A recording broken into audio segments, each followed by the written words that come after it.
Welcome to the Brews and Appraisal Views podcast, where we blend the art of appraising with a touch of insight and a dash of humor. Whether you're a trainee, a seasoned professional, or just curious about the appraisal world, you've come to the right place. So grab your favorite brew, relax, and join us for some expert tips, real-world stories, and valuable advice to help grow your appraisal business.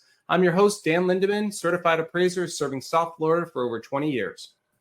Hey, welcome back, appraisers. Today we're joined by Carole Henrysen. She's a residential appraiser and founder of Zen Appraisals. She serves Pennsylvania and New Jersey. Carole has built her business by working with agents and tackling challenging appraisals that others may avoid. She also heads up a local meetup of appraisers in her market. They meet up for lunch or coffee monthly. In addition, she is growing her own Zen community for those like-minded appraisers who want help growing their business. So today we're going to dig into a little bit about her non-lender business, talk about her appraisal meetups, and a little bit about her Zen community as well. So welcome, Carole.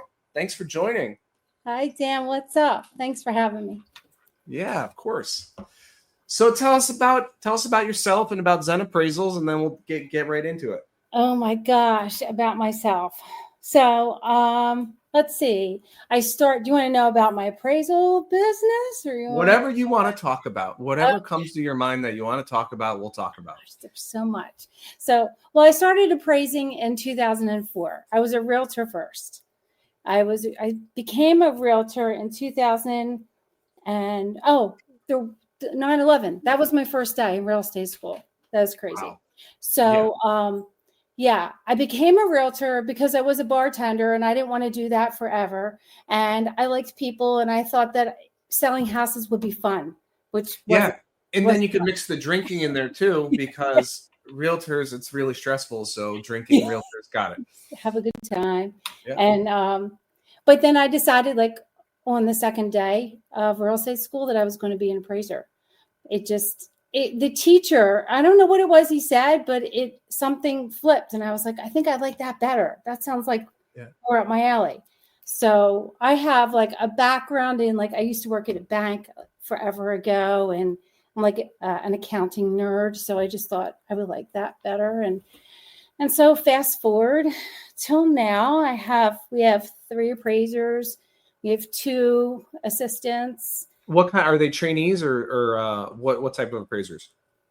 No, actually, Bev is certified in Pennsylvania and New Jersey. She was my trainee, and now she's certified.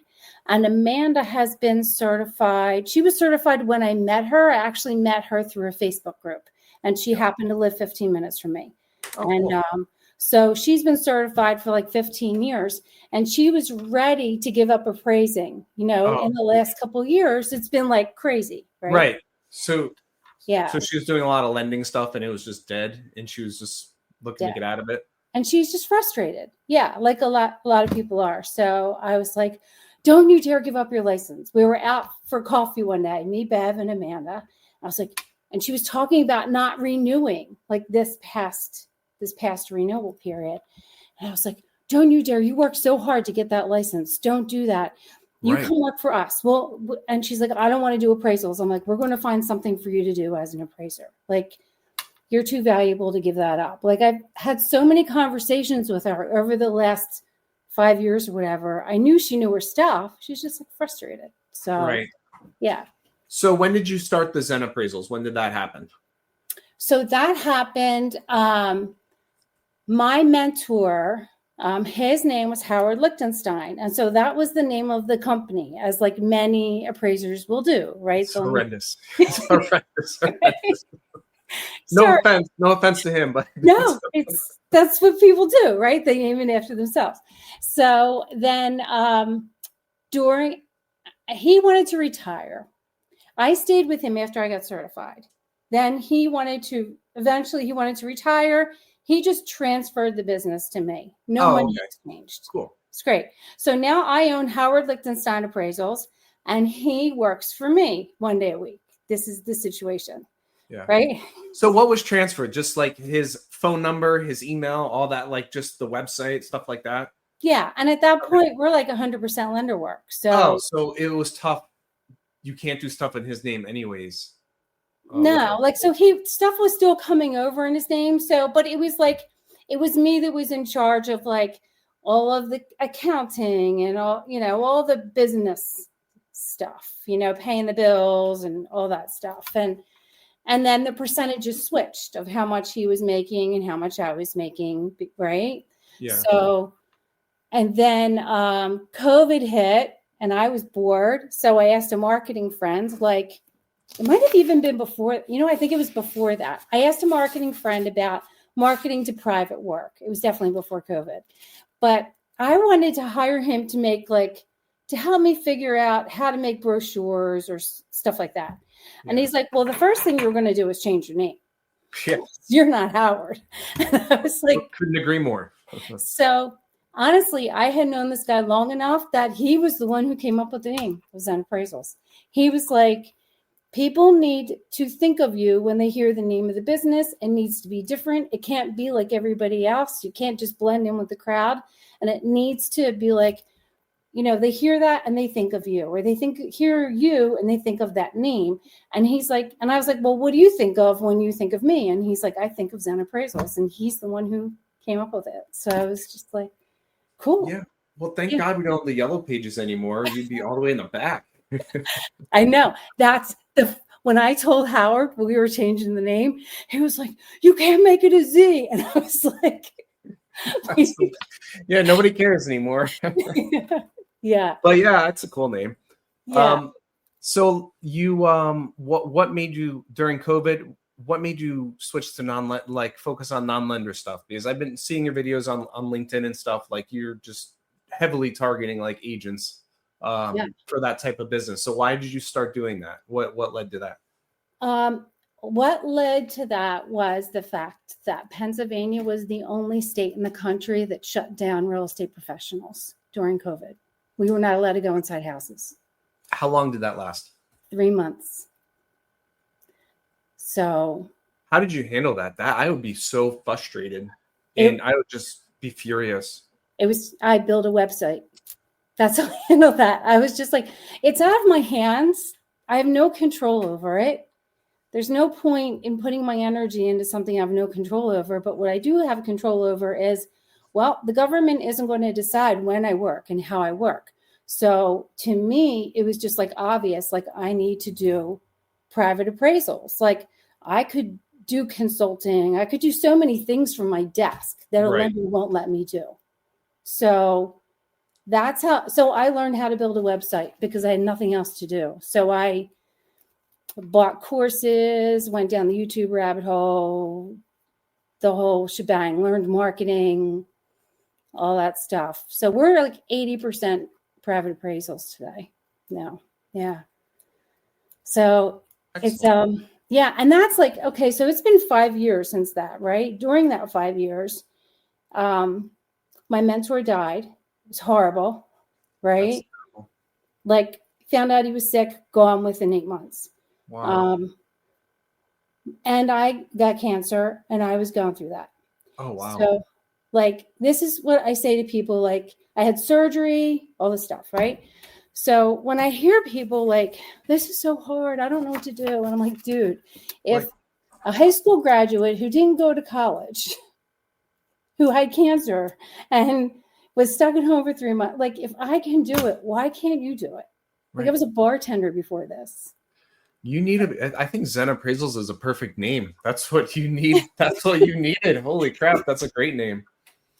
But yeah, I agree. I hear a lot of appraisers like not willing to actually want to put in the work to market and network and stuff. It's tough hearing that. They just give up after, one social media post and I didn't get any phone calls. This is I can't do this.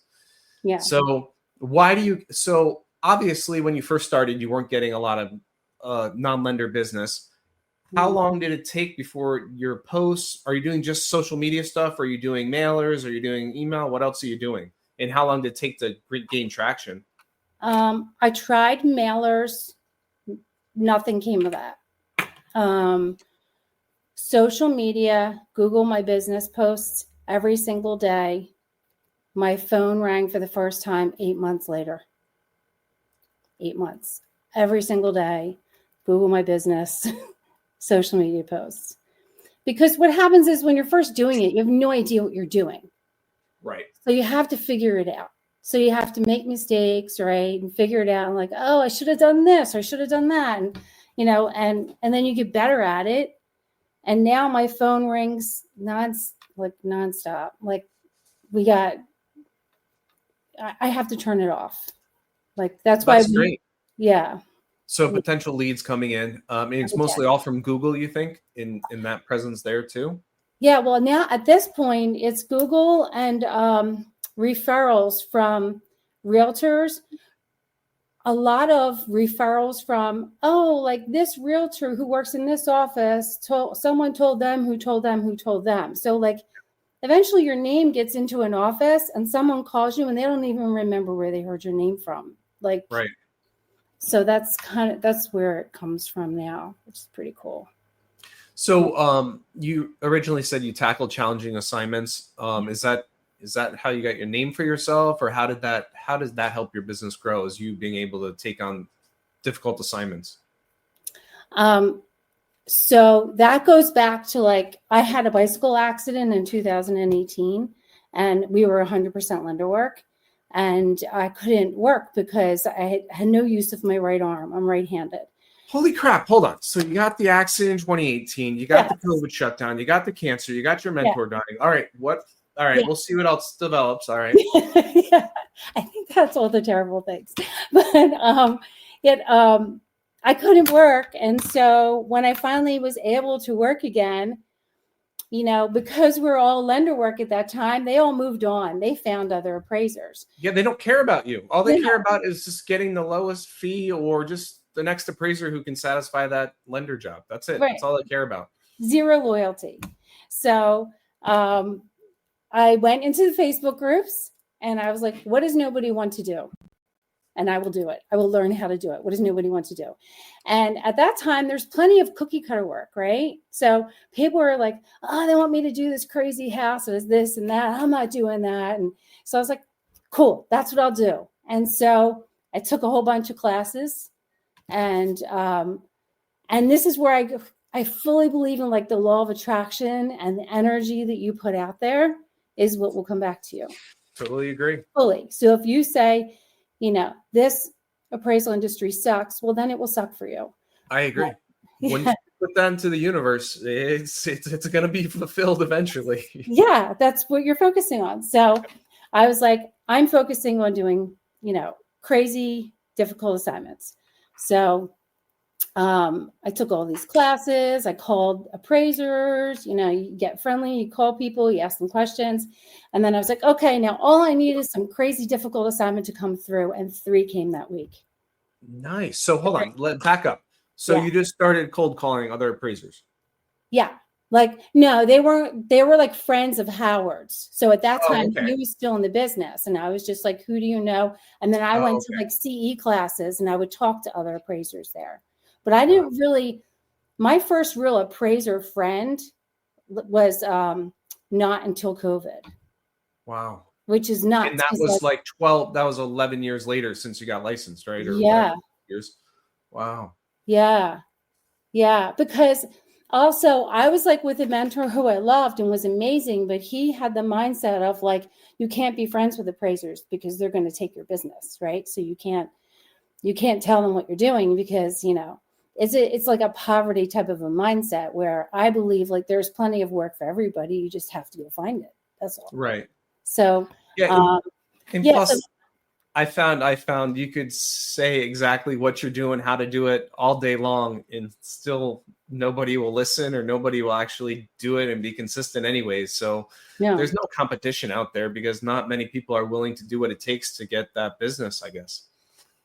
Yeah. I mean, there's a lot of reasons for that. Like people that who got licensed after 2008, they don't know anything other than the work just comes to you from some magical AMC website. Right. It's just some portal online that you get work from. So it's like not their fault. That's just all they've ever been exposed to. Where like before that, I remember like Howard going, like calling different lenders, and we had relationships with loan officers and things like that. So I knew that, like, it's funny, we would go to CE together, and he would like just want to sit at the table and talk with me, and I would like want to talk with other appraisers and like ask them questions, and so that's what I would do. I would take like these classes and I would just talk to the other appraisers in there, and still then like we would exchange phone numbers but never hang out. Like it was like, yeah, well, talk to you soon, and then like it doesn't happen. But that's just kind of how you learn. Like I remember talking to this one guy at a CE class where he literally, all he appraises is houses on little islands, and he just flies to them all over the country. Wow. Isn't that cool? That is very cool. Yeah. So yeah, I talked to him a lot. So you just talk to people. Yeah. So backing up, you said, I want to take on challenging assignments, and all of a sudden you have 3 challenging assignments that week that just popped up. And then how did it go from there? Were you just known? What type of jobs were they? How are they challenging? How are they challenging? High value, unusually built, like the type of assignments that I've done, like I remember the one of them was just like this really, like he flew all these things in from all over the world. Like this fireplace is from Germany. Oh, okay. So really custom. Yeah, like super custom, super high value. And that was like, I bet you if I look at that appraisal report now, I would probably cringe, right? Yeah, we're all there. We're all there. Because I was like, we've all have those. I was, right? But it's like, how else do you learn? So I just did the best I could with what I knew, right? And then you just keep getting better. You learn new things, and eventually, I got on panels with lenders that they have. Do you know that lenders have specific panels of appraisers that are not? They, even though they may use an AMC, they don't go through an AMC for certain types of loans. So they have a certain panel of appraisers that they'll go to ask them to do those. And I got on a couple of those panels, and I got on them just like I was invited to be on them. Like I didn't find them, they found me, which is. It's because you're taking on those difficult jobs. Yeah. That's great. Yeah. What would you say to those appraisers who are declining those difficult jobs? What advice do you have for them? Well, first of all, we still get, like, if I get a request from an AMC, it usually goes to spam because they're not going to pay. They don't want to pay the fee, right? And they're going to find someone. Like, I live in an area where there's so many appraisers. Like, it's a big metro area, right? It's a big city. There's a ton of appraisers, and a lot of them they're hurting. So they'll take them and they'll do them for a lot less. So it depends on where you live. If you live in an area where there's not that many appraisers out there, like, the sky's the limit. Learn how to do them and charge for them. They'll pay well. Right. So it depends on where you live, really. Like, if I lived near the Jersey Shore, like I'm like an hour and a half from it, but if I lived closer to it, I would learn how to do shore houses all day long. Like, I would learn Airbnb. I would learn like, do what no one else wants to do. Right. That's great. That's a good way to succeed. Do what nobody else wants to do. Yeah. So you mentioned you have a lot of appraisers in your area. So how did you start a local meetup? What led to that? And why did you start it? Well, the very first time I met like another appraiser in the wild, like out, like, hey, let's get together, was during COVID. Michael Coyle, I don't know if you know him. He's in the Facebook groups. He lives like 10 minutes from me. And I basically, while we were locked down for 3 months, I was on Facebook like a weirdo, private messaging random appraisers. Hey, how you doing? What's going on? You busy? like I needed a friend because my husband, because of the job that he did, he was working 24/7. So I was like stuck by myself in the house, and now I'm messaging random people like, hey, how you doing? How's your family? Are you busy? What's going on with work? Like a weirdo. And Michael replied to me, and him and I went and met each other at a restaurant. Like, it was in the summer of 2020. And I was just like, he laughs, he makes fun of me now. He said, the first thing I said to him, and I don't remember doing it, but I have no doubt that I did. I was like, I'm just going to hug you anyway. Like, I'm a hugger. I don't care what they say. And like, we hugged each other because you're like desperate for people back then, right?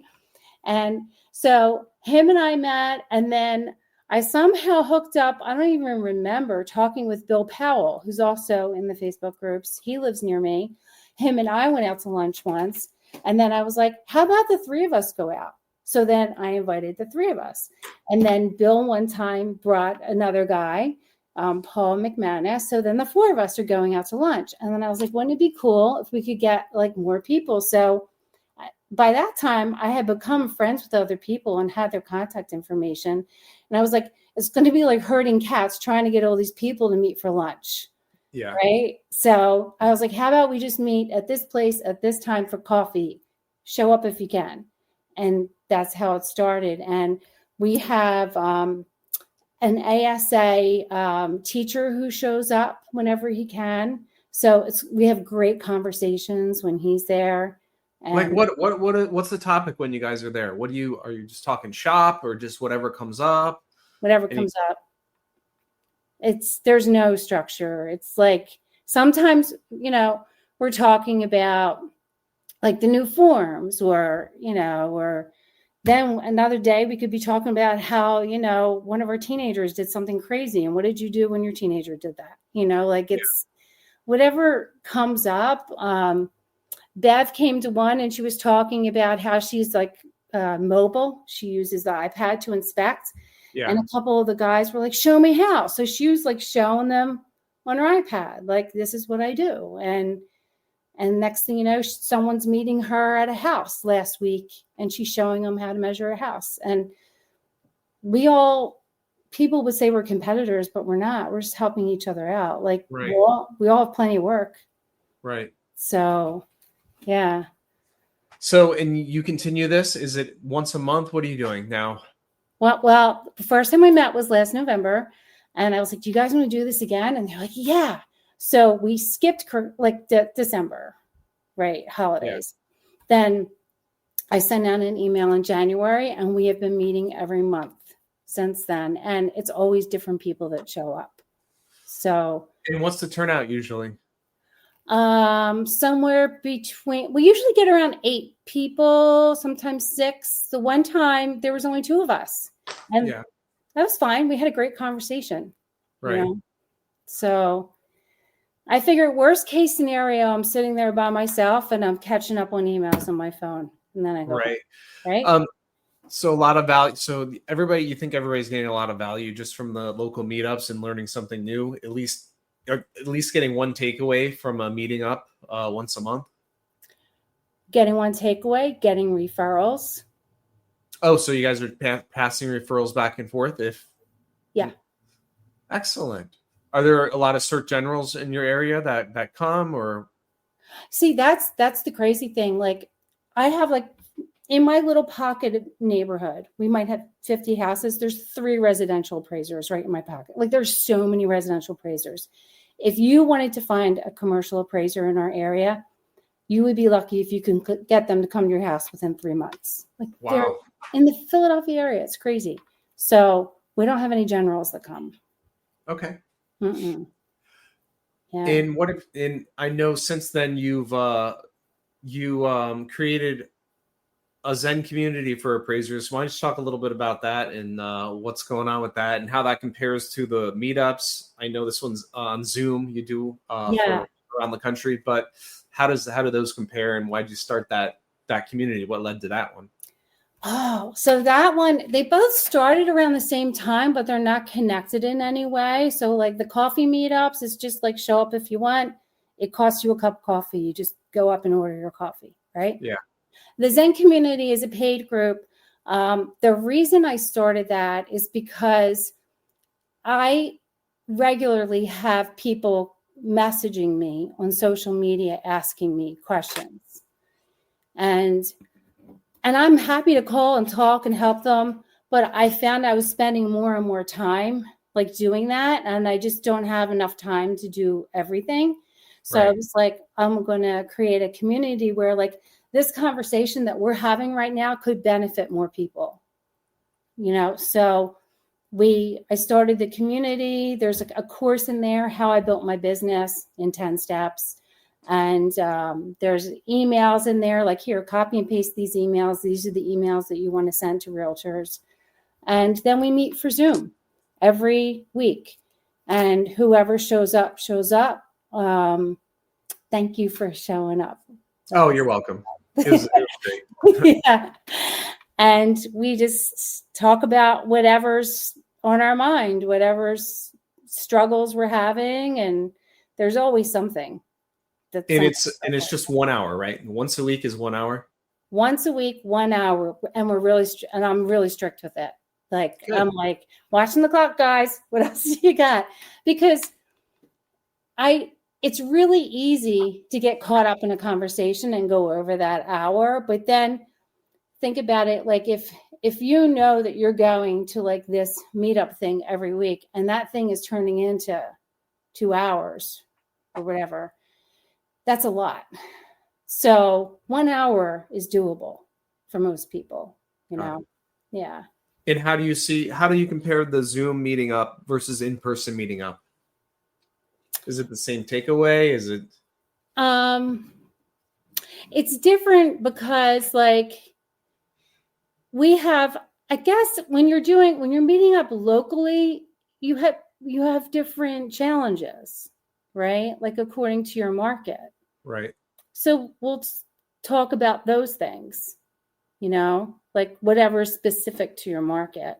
A lot of times those things will come up where like you live in Florida, if you live near a beach or something, like you guys might be talking about, like, I know Florida has a lot of stuff going on with condos, right? So yes, we do. That would be beneficial for like local appraisers to meet up and stay up to date on, like, that would probably come up in your conversation, where that's not coming up in our conversation. We're talking more about like general overall stuff. And it's about like how to market your business too. We don't really talk about marketing our business in our local group. Okay, it's more just appraiser related stuff, and then the Zoom group is how to grow your business, how to grow your business part. Yeah. And you said I visited once one of the meetings, but you bring in somebody every month, a different speaker, or somebody just to mix it up. What's the format there? Yeah, it's just to mix it up because we meet every week, and sometimes you can be like, all right, what are we going to talk about, right? So it's nice to have someone else come in and also to get like another point of view. Even if we're talking about something we talked about before, they may have done it differently or solved that problem differently that could resonate with somebody else in a different way. So I think it's important to be open to, like, there's more than one path to success. Right? I agree. So, yeah, and I find the topics just come, like, for me, in doing a lot of writing and stuff, the topics are my business, and they pop up every week. There's something different that pops up, and it's just talking about that, but just having, thinking about that and what you're going to talk about, this stuff just comes to you because, like, oh crap, this is what I had to deal with this week. Can you believe what this client did? And the topics almost write themselves just based on your normal week. They do. I mean, you could have a whole topic on, which we haven't done yet, on how to talk to people when they call you on the phone. Yes, you should do that. That's a great topic. Yeah. Great topic. There's your email for next week, Dan. Oh my God. So that's a great discussion for a panel. What to talk about on the phone. How you answer. How to answer. Yeah. Yeah.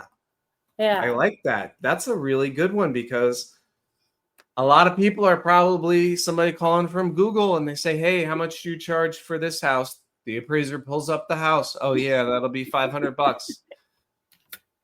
And that's it. That's it. So just for those listening, that's probably not the right way to handle that conversation to get that job. No, they're not an AMC calling for a fee and a turn time. That's not exactly. It's not it. And the appraisers have that mindset too. And I'll tell you, one of the first things I ask them is, how did you find me? And if they say Google, I say, oh, cool, that's great. Did you have a chance to read our reviews? And Now I know how much they've looked into who I am, right? Right. Because if they've read my reviews and they've looked at our website, I pretty much know that we're going to be working together because they've gotten to know who, like, there's enough information out there for them to see who I am and they're interested in working with me. If someone is like, no, I found you on Google, but I'm just calling all these different people. And, like, they Googled and here's the names that came up and they called the phone numbers. Like I have a lady say to me just a couple days ago, I'm just telling you right now, I'm not paying $700 for an appraisal. And I was like, oh, okay. Yeah. So I don't know if we're going to be working together. Yeah. So I don't think this is You're like, I could charge you more than 700. Is that what you're looking for here? Yeah.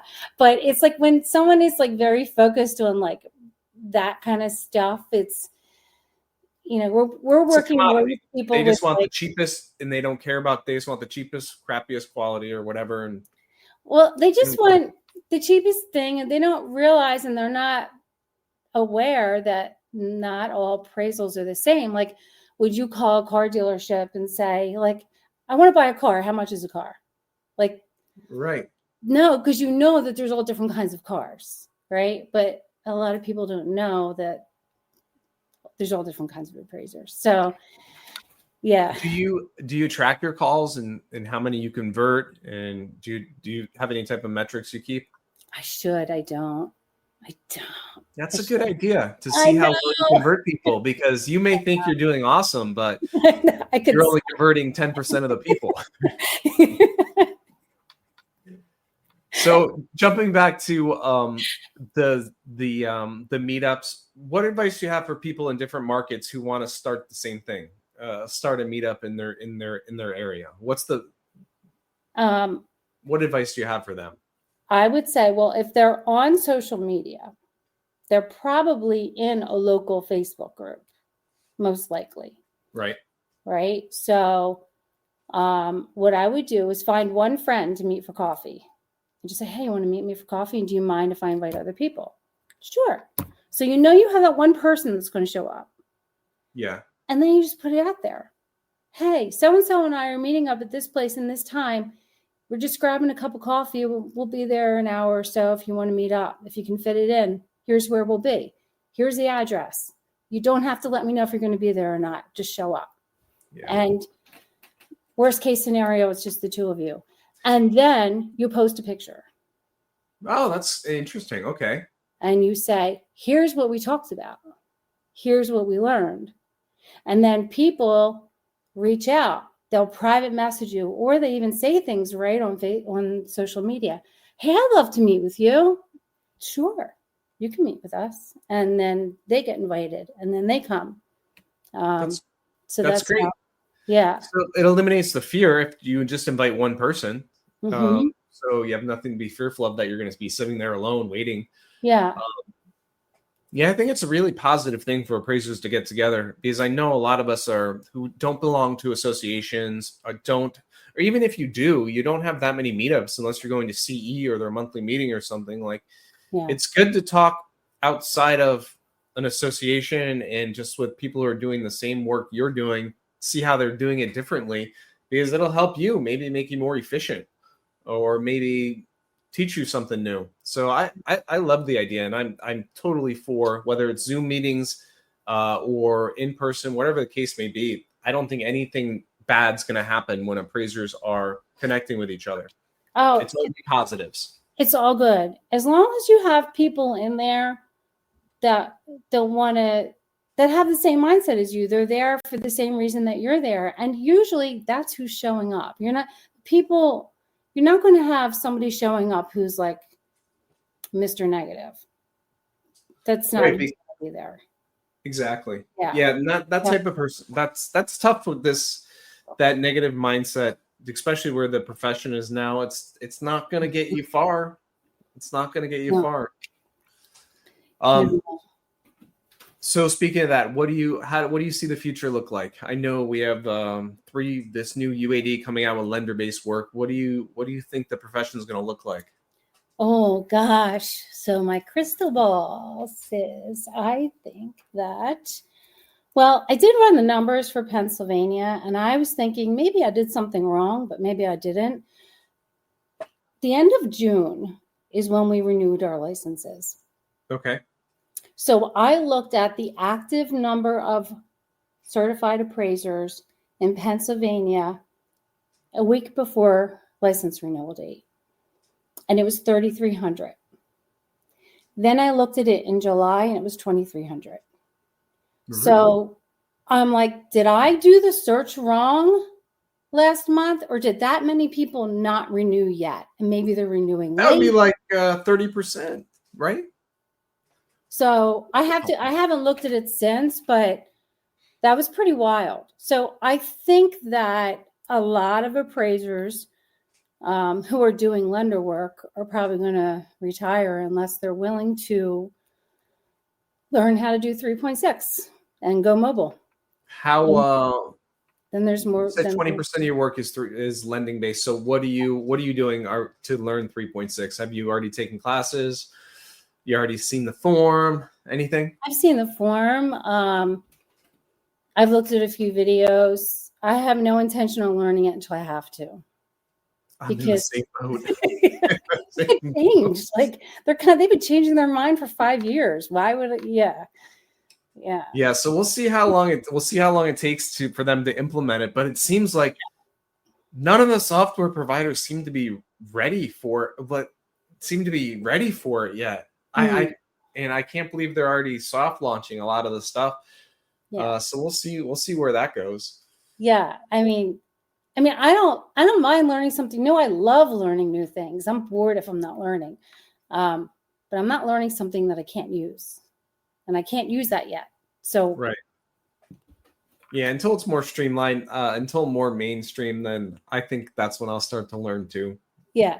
Yeah. And I think at this point they're like looking at like the end of next year now for like mandated, right? Isn't it November so. or something? 26. Maybe it's even 27. I don't know. So and honestly, we only have a few lender clients and they haven't told us yet when they're going to be using it. So yeah, a lot of uncertainty. But that's okay. Yeah. Something different. Yeah. So where do you see your Zen community growing? What's your next step for that community? Gosh. Well, it was meant for people who it was more geared towards newer appraisers who were just struggling and just looking to figure out how to market their business for private work.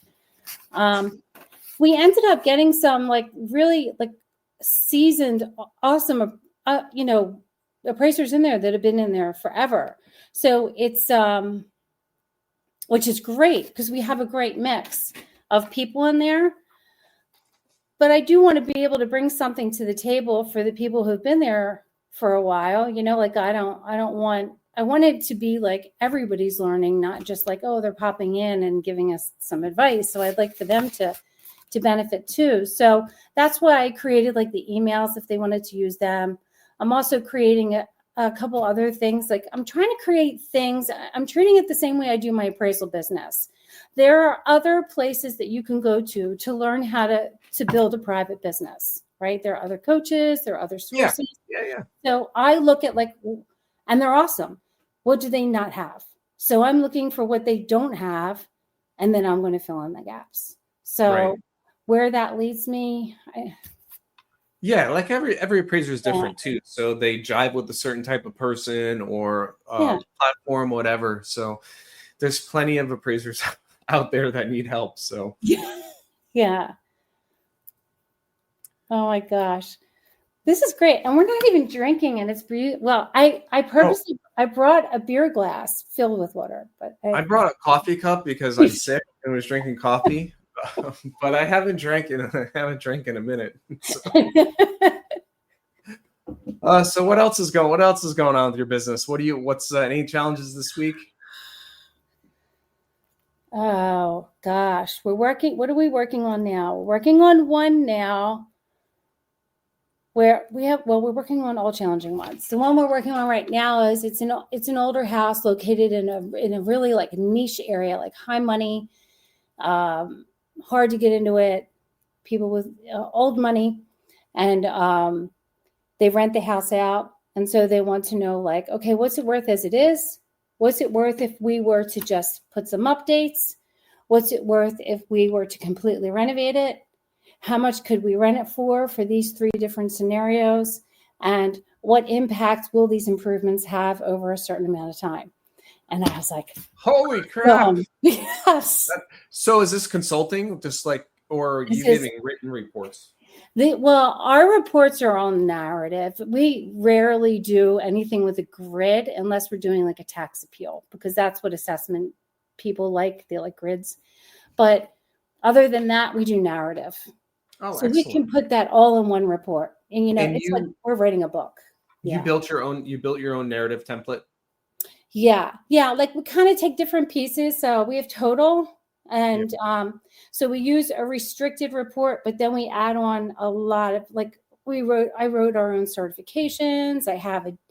We write our own addenda. Like, so we have a template that we sort of follow. Like, we have this page is describing the subject. This page is sales comparison. This page is reconciliation. Like, it's very easy to build. And it's much more understandable by the normal, regular, everyday person who doesn't need or have a computer to read your report with. Like, we don't do check boxes. Like, none of that stuff. Yeah. That's great. Yeah. Well, that's something you can help your appraisers with on your platform, is putting a template up there for them. I've given them templates. Oh, excellent. Yeah. We share. That's another cool thing. We all share, like, templates and sources that we use, and it's cool. Another benefit of having surrounding yourself with other appraisers. Mm-hmm. That's excellent. Yeah, it's cool. All right, so I know we ran 40 minutes here, but is there anything else you want to talk about? If not, I'll close it out here if you like, or if you want to talk more about your community or anything else that's going on that's got your attention. I don't have anything. That's okay. We covered everything. It's exactly what I wanted to touch on is giving other appraisers inspiration to go out and talk to other appraisers in their market. If they're not doing that, that could help you out tremendously. Not only with just learning something new, but actually getting referrals from other appraisers. Mm-hmm. But you even the certified generals, giving business to certified generals. I get tons of calls for certified residential stuff as a just residential appraiser. So if you're not knowing those cert gens in your market, you're like, if you're a residential person, you're not, and vice versa. Mm-hmm. You could be getting a lot more referrals from your peers. And it's as easy as maybe having a conversation and getting to know them. Not just the generals, like think outside of the box. What about personal property appraisers? What about, yes. So like once you grow the non-lender space, you need your own, you have a lot of people who are asking you for referrals. You have a lot of people in your network, even accountants and stuff like that. Everybody is a part of your network. And if you could help them refer out to even colleagues who don't do what you do or outside of your area, it's really powerful, and it makes you look good and gets you more business from that client. Yeah. And it helps everybody because that you're referring somebody to, they're in good hands. And, Yeah, that's the biggest challenge with referrals is, are they going to handle your client like you handle your client? That's a big struggle. Yeah. So that always is a struggle. And I struggle with that too, sending them out. How are they going to treat my client? Because sometimes it doesn't end well. Yeah. And you need to talk to that. Like, I referred one out to an appraiser and it didn't go well at all during the appointment. Mm-hmm. And I followed up with the agent. I'm like, okay, how'd it go with the appraiser who did the job? She's like, I didn't like what happened because X, Y, and Z. I'm like, oh my God, I'm really, really sorry. Yeah. But it's just almost trial and error sometimes. On who has a similar work ethic as you or a similar approach to valuation as you do, or customer service too. You're working on a big one right now, aren't you? Where it's like 80 appraisals or something.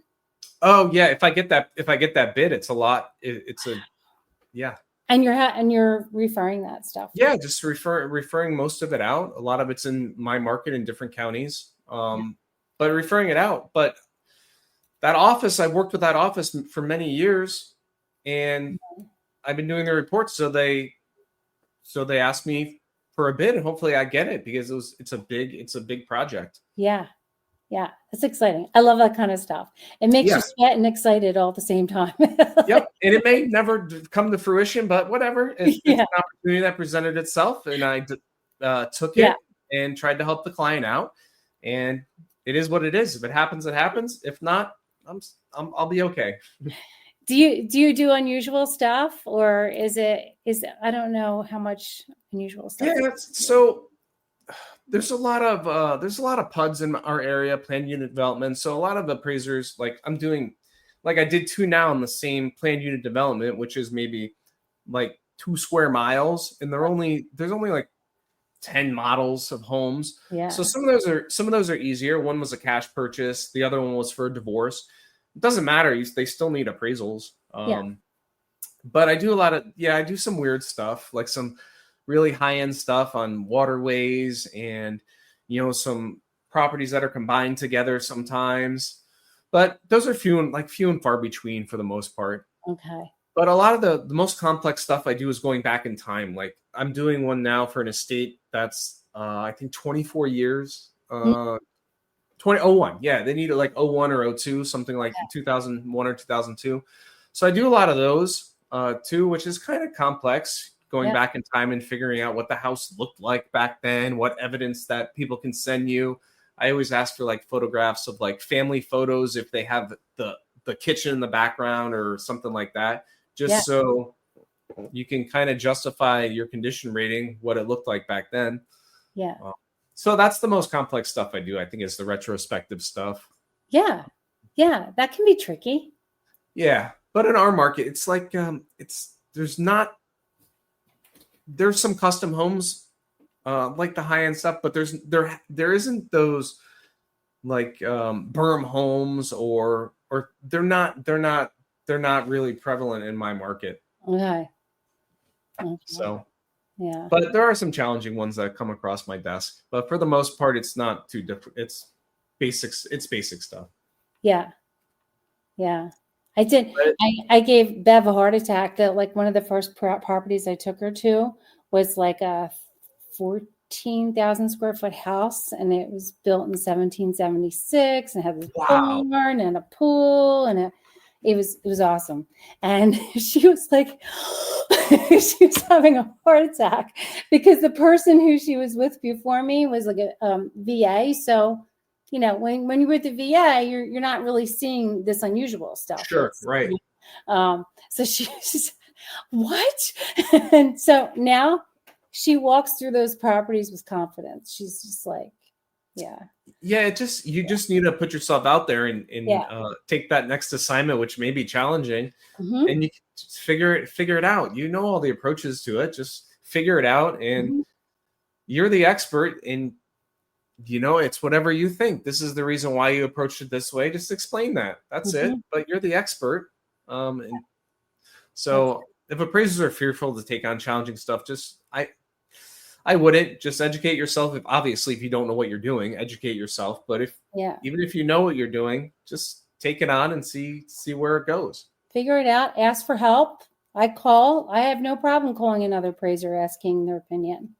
Yeah, or even any of the forums. You can post questions on the forum if you have any problems. So yeah, that's nice. Well, all right, Carole. So that's gonna do it. I'll close this out here. So thank you so much for sharing your story and the insights.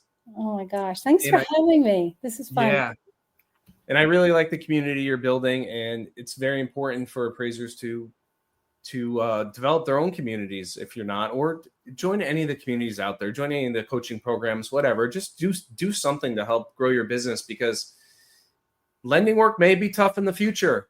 So if you're not diversifying, you may not be in this industry or this profession, I agree. All right. So thank you, Carole. Thank you so much, Dan. Thanks for joining us on the Brews and Appraisal Views podcast. I hope you enjoyed this episode and found some value in it, which you can apply to your appraisal business. If you enjoyed it, please subscribe and leave a review. It really helps us reach more appraisers like you. For more tips And to connect with other appraisers, visit referappraisals.com. Until next time, keep brewing up success in your business, and I'll catch you on the next episode.